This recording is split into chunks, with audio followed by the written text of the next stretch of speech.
அதாவது திருப்பரங்குன்றம் தொகுதி எங்களோட கோட்டை, இதிலிருந்து ஒரு செங்கல்ல கூட உங்களால் உருவ முடியாது அப்படின்னு ஒருத்தர் கான்ஃபிடென்ட்டாக பேசியிருக்கார். யார் அவரு? அதிமுக சட்டமன்ற உறுப்பினர் ராஜன் செல்லப்பா அவர்கள். அதாவது செய்தியாளர் சந்திப்பில் கேட்குறாங்க, இந்த திருப்பரங்குன்றம் தொகுதியில் அதிமுகவோட வெற்றி வாய்ப்பு எப்படி இருக்கும் அப்படின்னு கேட்டதுக்கு, இது முத்துப்பாண்டி கோட்டடி அப்படிங்கிற மாதிரி பிரகாஷ்ராஜ் செயலில் சொல்லியிருக்காரு. என்னன்னா, அதாவது திருப்பரங்குன்றம் தொகுதி அதிமுகவோட கோட்டை, இங்கேருந்து ஒரு செங்கல்ல கூட உங்களால் உருவ முடியாது, இதோட வெற்றி வாய்ப்பு எங்களுக்கு தான் நிச்சயமாயிடுச்சு, சரிங்களா?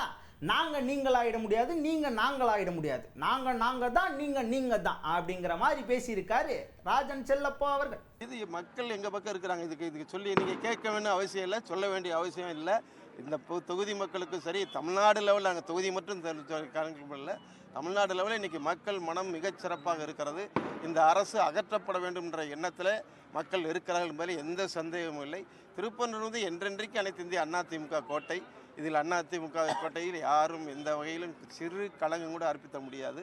ஆகவே அனைத்து இந்திய அதிமுக தொடர்ந்து வெற்றி பெறும். அடுத்ததா பேசின ராஜன் செல்லப்பா அவர்கள் என்ன சொல்லியிருக்காருன்னா, இந்த எய்ம்ஸ் இன்னும் திறக்கவே இல்லை அப்படின்னு திமுக குற்றம் சாட்டுது, இதுக்கு என்ன பதில் சொல்றீங்கன்னு சொன்னதுக்கு, உண்மைதான், இன்னும் திறக்கலை தான், ஆனால் திறந்துருவோம். எப்போ திறப்போம்னா, அந்த முருகன் மேலே சத்தியமாக சொல்கிறேன், வர தேர்தலில் எங்கள் தலைவர் சிஎம் ஆகிறாரு, அவர் பிரதமரோட அப்படி ஜோடி போட்டு வராரு, வந்து ரிப்பனை கட் பண்ணி திறந்து வைப்பார், நீங்கள் எல்லாம் கண்கூட பாருங்க அப்படின்னு ரொம்ப கான்ஃபிடென்ட்டாக சொல்லியிருக்காரு ராஜன் செல்லப்பா அவர்கள். உண்மைதான். மறுக்கலை. 11 மாடி கட்டடங்கள் கட்டப்பட்டு கொண்டிருக்கின்றன. நீங்களே போய் பார்த்துருப்பீங்க. இதற்கான காரணங்கள் என்ன என்பதெல்லாம் இது ஏற்கனவே திருப்பரங்குன்றம் தொகுதியில் இருக்கக்கூடிய எய்ம்ஸ் மருத்துவமனை நான் ஏற்கனவே இதே அந்த திருப்பணம் முருகன் திருக்கோயிலுக்கு முன்னாடி சொன்னேன்.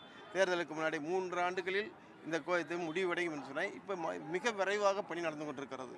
முதல் ஆண்டு மாணவர்கள் அடுத்த ஆண்டிலிருந்து மதுரை எய்ம்ஸ்க்கு வரப்போகிறாங்க.